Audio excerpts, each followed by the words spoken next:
Darkest Hour is a new film directed by Joe Wright. It stars Gary Oldman as Winston Churchill, the acclaimed Prime Minister of Great Britain during the 1940s. It also stars Ben Mendelsohn as the King of England. It stars Lily James, the really fine-ass woman from Baby Driver earlier this year. This movie is a biopic, and it's a war drama biopic that takes place during World War II and during the first few weeks of British Prime Minister Winston Churchill's first run at office. He gets appointed as Prime Minister, and he has a lot of doubts, he has a lot of questions, he has a lot of people who are against him on all sides. He's faced with an interesting yet challenging conundrum. Germany is apparently winning the war, and they are sweeping through Europe, and they're conquering and taking over everything. And so some of the British people are coming to him and they're like, hey, we need to make a deal with Hitler because, you know, Hitler, he's gonna crush us and we need to save lives here. Winston Churchill's a stubborn bastard, and he's like, no, I don't think we should accept a deal from Hitler. He's a scumbag. We're not going to make a deal with scum just so that we can save some people. And so there's an interesting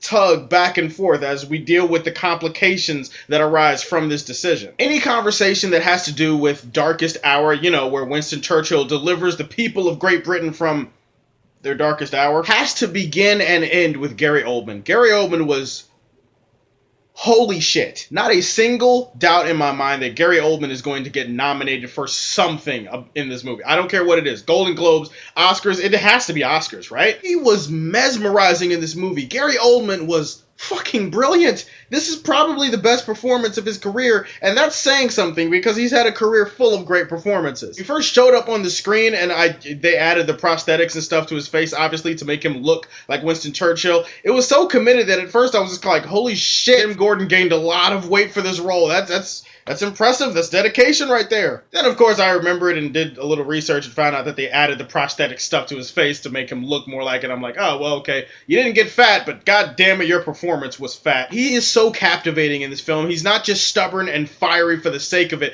You can tell that this is a man of principle and a man that really loves to stand his ground. He's also a man that's not really afraid to fight for what he believes in, and that's something that was hard to come by during this time because there's a lot of desperation and fear running around in Great Britain. I mean, again, Germany feels like this big unstoppable force that's taking over everything, and Winston Churchill is basically sitting there and he's doing that Captain America thing from Civil War where he's like, no, you move. I'm not moving. You move. Really, can't say enough about Gary Oldman. I could basically take the entire video talking about Gary Oldman and how brilliant he was. Musical score for the movie really added to this grand epic scale of the story that they were trying to tell. I'll praise the other performances in the movie too. Lily James, I really liked her in Baby Driver. I really liked her here. Her character does have a more emotional reason for being in the story. At first she feels like she's just like, you know, the young, hot typewriter who is supposed to help Winston Churchill out with the rest of his day, but no, there is some emotional depth given to her character, and I really appreciated that. They really do a good job of making you feel like the walls are closing in and that everyone's backs are to those walls and that there's no way out. They really do a good job of illustrating how closed off every avenue was, and I actually really like that because it added to this atmosphere of tension and suspense and,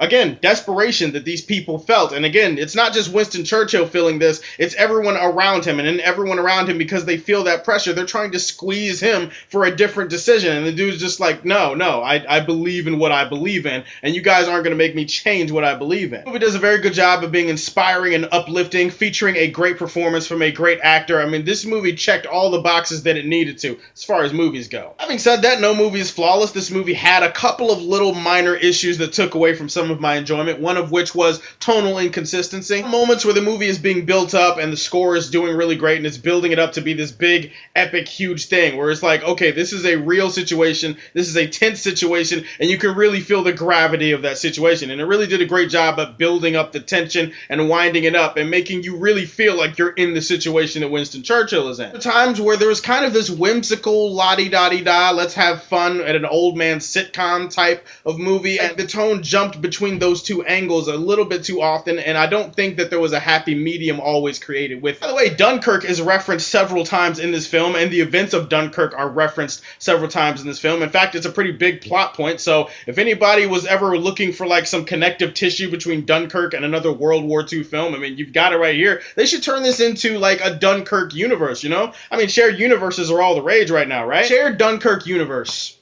Dunverse. Let's call it the Dunverse. But either way, I would have liked to have seen a little bit more of that war. I would have liked to have seen a little bit more of the struggles of the people in that war, and I would have liked to have seen a little bit more of how that war affected the regular people of Britain. I feel like that wasn't focused on enough. There's a couple of flashes of the war here and there, but really just brief glimpses. You don't really get to see that. And again, I get it. It's not really a war movie. If you want to see the full-on details of Dunkirk, go watch Dunkirk. I'm just saying, in terms of the war in general, I would have liked to have seen a more wide-ranging look at the impact that this war had. And my last little gripe is that there is a story thread with a character named Halifax that is kind of tugged at, but is never really pulled. And it's one of those things where they hint at something and they don't explain all of his motivations and all of his ideas, and it seemed like they were going to, and then they decided not to. And I was always curious watching the movie. I'm like, oh, well, okay, well, that was interesting. Why didn't we finish that? And they decided not to finish it. Gary Oldman is absolutely fantastic as Winston Churchill. He sells it, he owns it, he crushes this role. Everyone else does really good, and it's a really good war drama biopic. Teeming with greatness here or there, but I will say that this movie is Man of Steel Silver Age material. Stay tuned, I'll have reviews for Ferdinand and The Shape of Water pretty soon on my channel. Look out for those. Please like and subscribe to the Superfan Show, and as always, if you like what you see, tell me how you feel, and stay tuned to hear more from the Man of Steel.